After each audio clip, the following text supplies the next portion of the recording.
EP ജയരാജന്റെ വിഷയത്തിൽ ചർച്ച വെച്ചോ എന്ന് എന്റെ ചോദ്യം. അപ്പൊ ബാക്കിയൊക്കെ ഞങ്ങളുടെ പാർട്ടിയുടെ കാര്യമൊക്കെ കൈരളി തീരുമാനിക്കും. കൈരളിയുടെ ചർച്ച ഞങ്ങൾ തീരുമാനിക്കണം. അതിന് പള്ളി പോയി പറഞ്ഞാൽ മതി.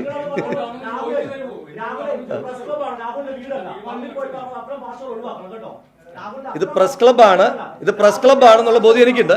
ഭീഷണിയൊന്നും വേണ്ട. ഞാൻ പറയട്ടെ, ഞാനൊരു 10-16 വയസ്സായപ്പോ പത്തനംതിട്ട വന്നു തുടങ്ങിയതാ. അന്ന് ഞാൻ വരണ്ടിട്ടില്ല. പിന്നല്ലേ 10-18 വയസ്സ്, അത് കഴിഞ്ഞിട്ട് പിന്നെ 10-18 വർഷമായിട്ട്. അങ്ങനൊന്നും വരട്ടണ്ട. കൈവച്ചിരുന്നാ മതി. വരട്ടണ്ട, അത്രേ ഉള്ളൂ. നിങ്ങൾ എനിക്ക് വേണ്ടിയിട്ട്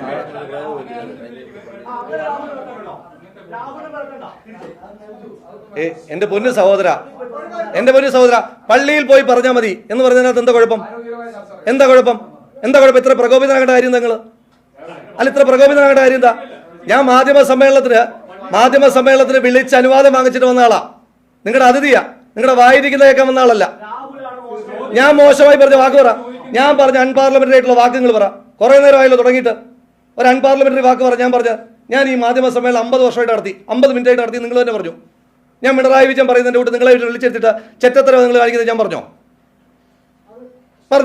അല്ലല്ല, ഞാൻ തീർക്കട്ടെ. ചെറ്റത്തരം നിങ്ങളിപ്പോ കാണിച്ചുകൊണ്ടിരിക്കുന്ന ചെറ്റത്തരമാണ് ഞാൻ പറഞ്ഞോ? ഞാൻ പറഞ്ഞത് നിങ്ങളോട് ചെറ്റത്തരം കാണിക്കരുതെന്ന് ഞാൻ പറഞ്ഞു. പിണറായി വിജയൻ പറഞ്ഞതുപോലെ ചെറ്റത്തരം കാണിക്കരുതെന്ന് ഞാൻ പറഞ്ഞോ? അപ്പൊ പിണറായി വിജയൻ പറഞ്ഞ വാക്ക് അമാന്യമാണെന്ന് അങ്ങ് പറഞ്ഞല്ലോ. ഞാൻ പള്ളിയിൽ പോയി പറയാൻ പറഞ്ഞതല്ലാതെ അമാന്യമായ ഒരു വാക്ക് പറ. ഞാൻ അങ്ങയോട് ചെറ്റത്തരം എന്ന് പറഞ്ഞോ?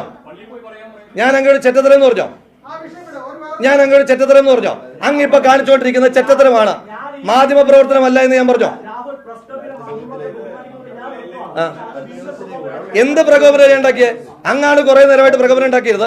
അങ്ങാണ് കുറെ നേരമായിട്ട് വരട്ടിക്കൊണ്ടിരിക്കുന്നത്. ആ വരട്ടലൊക്കെ 8 മടക്കി കൈ വെച്ചാൽ മതി.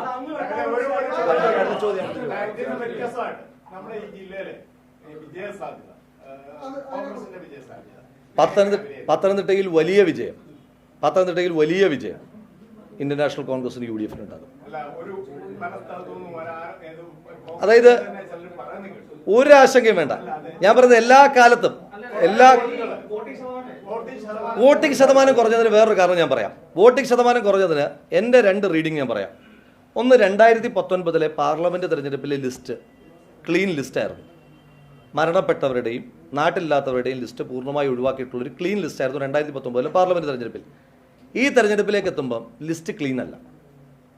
അതിന് പല അജണ്ടകൾ ഉണ്ടാകാം. ലിസ്റ്റ് ക്ലീൻ അല്ല. അപ്പോൾ സ്വാഭാവികമായിട്ടും നാട്ടിലുള്ള ആളുകളുടെ എണ്ണം, ജീവനോടെയോ നാട്ടിലോ ഉള്ള ആളുകളുടെ എണ്ണം ആനുപാതികമായിട്ടുള്ള വോട്ടർ പട്ടികയല്ല ഒന്ന് വന്നിട്ടുള്ളത്. രണ്ടാമത്തെ കാരണം, ഒരു CPM അനുഭാവിയായ ഒരാൾ, പ്രവർത്തകനല്ല ഞാൻ പറയുന്നത്, CPM അനുഭാവി, CPM വർഷങ്ങളായി വോട്ട് ചെയ്തുകൊണ്ടിരിക്കുന്ന ഒരാൾക്ക് ഈ തെരഞ്ഞെടുപ്പിൽ വോട്ട് ചെയ്യാനുള്ള കാരണങ്ങളില്ല. 7 വർഷക്കാലമായി, ഇപ്പം ഞാൻ വടകരയുടെ ചുമതലക്കാരനായിരുന്നു, അവിടേക്ക് എത്രയോ CPM പ്രവർത്തകർ നമ്മളെ വന്ന് കണ്ടിട്ട്, ഉത്തരവാദിത്തപ്പെട്ട ആളുകൾ നമ്മളെ വന്ന് കണ്ടിട്ട് സർക്കാരിനെതിരായിട്ടുള്ള വിരക്തി, എതിരഭിപ്രായം നമ്മളോട് രേഖപ്പെടുത്തിയിട്ടുണ്ട്. പക്ഷെ തിരിച്ച് UDF വോട്ട് ചെയ്യാതിരിക്കേണ്ട ഒരു കാരണം പോലും ഇതിൻ്റെ അനുഭാവികൾക്കില്ല. സ്വാഭാവികമായും പ്രതിപക്ഷത്ത് 10 വർഷമായി കേന്ദ്രത്തിലും 7 വർഷമായി കേരളത്തിലും പ്രതിപക്ഷത്തിരിക്കുമ്പോൾ അതിൻ്റേതായ അമർഷവും എതിർപ്പും 2 സർക്കാരുകളോടും UDF പ്രവർത്തകർക്കുള്ളതുകൊണ്ട് ഒരു ആവേശമുണ്ട്. തിരിച്ചപ്പുറത്ത് ഒരു വിരക്തിയുണ്ട്. ഈ 2 കാരണങ്ങൾ കൊണ്ടാണ് പോളിംഗ് പെർസെൻറ്റേജ് കുറഞ്ഞത് എന്നാണ് ഞാൻ വിലയിരുത്തുന്നത്. ഒന്നാമത്തെ ഏറ്റവും പ്രധാനപ്പെട്ട കാരണമാണ്. ഈ 2 കാരണമായാലും പത്തനംതിട്ട ജില്ലയിൽ എല്ലാ അസംബ്ലി സെഗ്മെൻറ്റുകളിലും, ഇപ്പോൾ കഴിഞ്ഞ തവണ അടൂർ അസംബ്ലി സെഗ്മെൻറ്റിൽ ഞങ്ങൾ 3ാമതായിരുന്നു. ഇത്തവണ അവിടെ ഉൾപ്പെടെ മാറ്റമുണ്ടായി. പാർലമെൻറ്റിൽ സമ്പൂർണമായ ഒരു വിജയം ഞങ്ങളുടെ ഭാഗത്തുനിന്നുണ്ട്. ഞാനങ്ങനെ ഒരു ഭൂരിപക്ഷം പറയുന്നത് അതൊരു ശരിയായിട്ടുള്ള കാര്യമല്ലല്ലോ. എന്തായാലും മെച്ചപ്പെട്ട ഭൂരിപക്ഷം.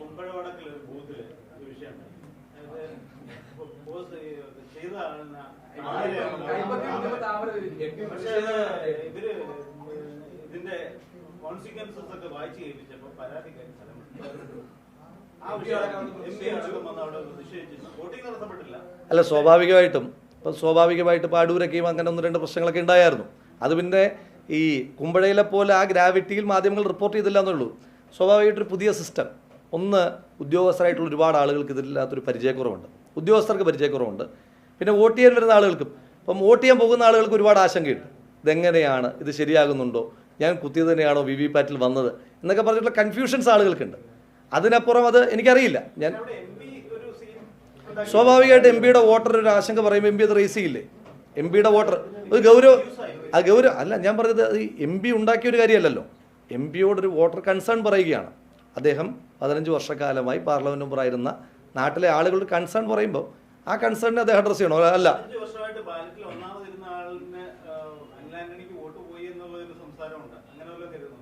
അങ്ങനെയൊന്നുമില്ലല്ലോ. പത്തനംതിട്ടയിലെ ജനങ്ങളെ അങ്ങനെ നമ്മൾ അണ്ടർ എസ്റ്റിമേറ്റ് ചെയ്യാൻ പാടില്ലല്ലോ. നമ്പർ നോക്കിയല്ലോ ആളുകൾ വോട്ട് ചെയ്യുന്നത്. 1, 2, 3 വോട്ട് ചെയ്യില്ലല്ലോ.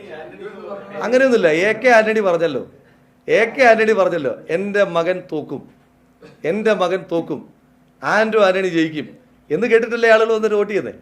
സാക്ഷാൽ എ കെ ആന്റണി ഇങ്ങനെ പറഞ്ഞിട്ടുണ്ട്.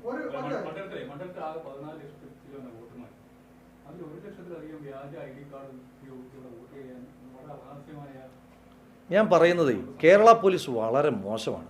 DYFI സെക്രട്ടറി ഒരു പരാതി കൊടുത്തിട്ട് 6 മാസമായി. ഞാൻ ചോദിക്കുന്നത് ഏതാ?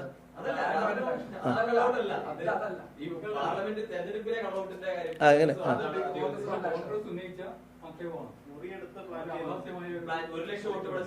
അല്ല, ഞാൻ പറഞ്ഞത് കഴിഞ്ഞ പാർലമെന്റ് തെരഞ്ഞെടുപ്പ് അങ്ങ് ഓർക്കുന്നുണ്ടോ എന്ന് എനിക്കറിയില്ല. ആറ്റിങ്ങലിൽ 80,000 വോട്ടാണ് ഡബ്ലിംഗ് എന്ന് പറഞ്ഞിട്ട് വന്നത്. 80,000 വോട്ടാണ്. സ്വാഭാവികമായിട്ടും ഈ തെരഞ്ഞെടുപ്പിലും ഈ ഡബ്ലിംഗ് ഉണ്ടെന്നേ. ഈ വോട്ടിംഗ് പെർസെൻറ്റേജ് ഞങ്ങൾ കാട്ടിയ ആ ജാഗ്രത, ശ്രീ MP ആന്റോ ആന്റണി അടക്കമുള്ള ആളുകൾ കാട്ടിയ ജാഗ്രത കൊണ്ടാണ് പോളിംഗ് പെർസെൻറ്റേജ് വല്ലാതെ കൂടാഞ്ഞത്. എന്താ കാരണം എന്നറിയോ? അല്ലെങ്കിൽ ഡബിളന്മാരെല്ലാം വന്ന് വോട്ട് ചെയ്തേനെ, മരിച്ചുപോയ പലരും വന്ന് വോട്ട് ചെയ്തിട്ട് പോയേനെ. അത് ശ്രീ ആന്റോ ആന്റണിയെ ഞാൻ അഭിനന്ദിക്കുകയാണ്. കഴിഞ്ഞ വർഷം ചെയ്തതിൽ 1,20,726 വോട്ട് ചെയ്യാനുണ്ട്. ഭൂരിപക്ഷം 40,050 താഴെയായിരുന്നു.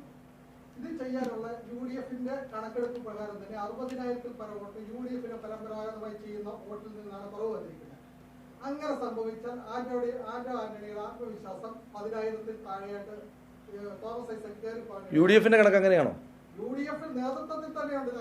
ഞാൻ പറഞ്ഞത് ആ UDFന്റെ ഫോറത്തിൽ, ജില്ലാ ഫോറത്തിലുള്ള ആളാണ് ഞാനടക്കമുള്ള ആളുകൾ അങ്ങനെ അംഗങ്ങളാണ്. എന്തായാലും തെരഞ്ഞെടുപ്പ് കഴിഞ്ഞ് 2 ദിവസം വിശ്രമമൊക്കെ ആയിരുന്നു എല്ലാവരും. ഞങ്ങളിതുവരെ ഇരുന്നിട്ടില്ല. അങ്ങനെയൊക്കെ കണക്ക് കിട്ടിയിട്ടുണ്ടെങ്കിൽ ഞങ്ങളുടെ ആ ഇരുത്ത് ഒഴിവാക്കാം. ഇരുത്ത് അടുത്ത ആഴ്ച പ്ലാൻ ചെയ്തേക്കുന്നത്. ആ ഇരുത്ത് ഒഴിവാക്കിയിട്ട് ആ കണക്ക് ഇറക്കി